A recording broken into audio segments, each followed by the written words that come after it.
Right now, as you read this, your bank account is being transformed into a surveillance tool that will monitor every purchase, every transaction, and every financial decision you make. The digital infrastructure being built around you isn't designed for your convenience. It's designed for your control.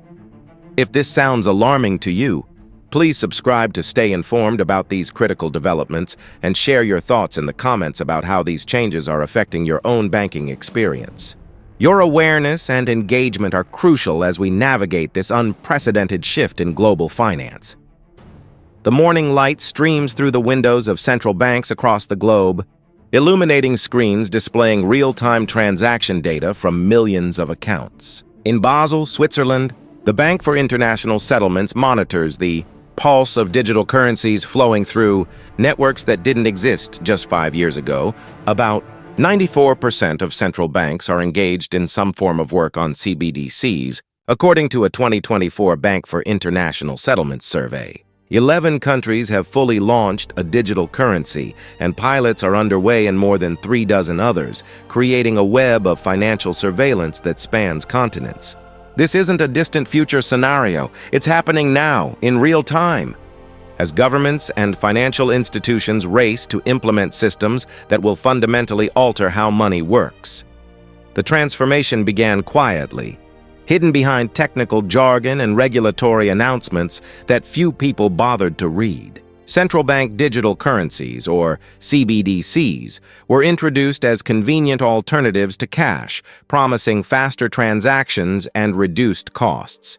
But behind the marketing language lies a more profound shift. A CBDC is virtual money created by a central bank. As cryptocurrencies and stablecoins become popular, central banks provide alternatives that offer something traditional cryptocurrencies cannot: complete government control over every transaction. Unlike Bitcoin or other decentralized cryptocurrencies, CBDCs operate on centralized networks controlled entirely by government authorities. Every transaction is recorded, monitored, and can be blocked or reversed at will. The technical architecture being deployed resembles something from a dystopian novel. When you use a CBDC, your transaction doesn't just move money, it transmits data about what you bought, where you bought it, when the purchase occurred, and even why you might have made that purchase. This information flows directly into government databases, creating detailed profiles of citizen behavior that extend far beyond financial activity. The system knows if you buy organic food, suggesting health consciousness, or if you purchase fuel frequently, indicating travel patterns. It tracks whether you donate to political causes, revealing your ideological leanings, and monitors if you buy books or media that might indicate dissenting views. This level of surveillance was impossible with cash transactions, but digital currencies make every aspect of your economic life transparent to authorities. The infrastructure doesn't stop at transaction monitoring. The first digital pound progress update was published in January 2025. This update summarizes work over the past year, including how it relates to the evolving payments landscape, such as the National Payments Vision, revealing how major economies are actively building these surveillance systems. The United Kingdom's digital pound represents one of the most advanced implementations, creating a template that other nations are rapidly adopting. The system integrates with existing banking infrastructure, while adding layers of control that traditional banks never possessed. Banks themselves are being transformed from financial service providers into data collection agencies for government surveillance programs. Your local bank branch, once a place where you could conduct private financial business, now operates as a node in a global monitoring network. Every withdrawal, deposit, and transfer generates data points that feed into artificial intelligence systems designed to analyze and predict your behavior. These systems don't just track what you do, they attempt to determine what you might do in the future. The algorithms powering these surveillance networks are sophisticated beyond most people's comprehension. They analyze spending patterns to identify potential dissidents, track social connections through shared transactions, and flag individuals whose financial behavior deviates from established norms.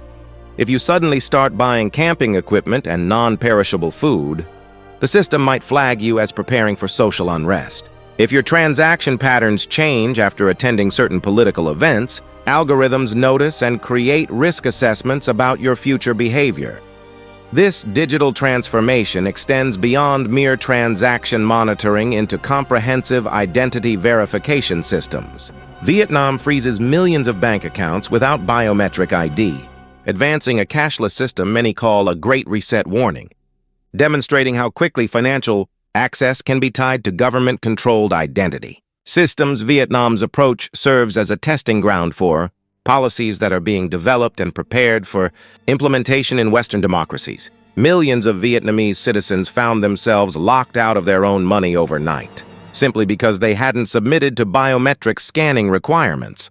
The biometric data collection isn't limited to fingerprints or facial recognition. Modern digital identity systems capture iris scans, voice patterns, gait analysis, and even behavioral biometrics like typing patterns and mouse movement signatures.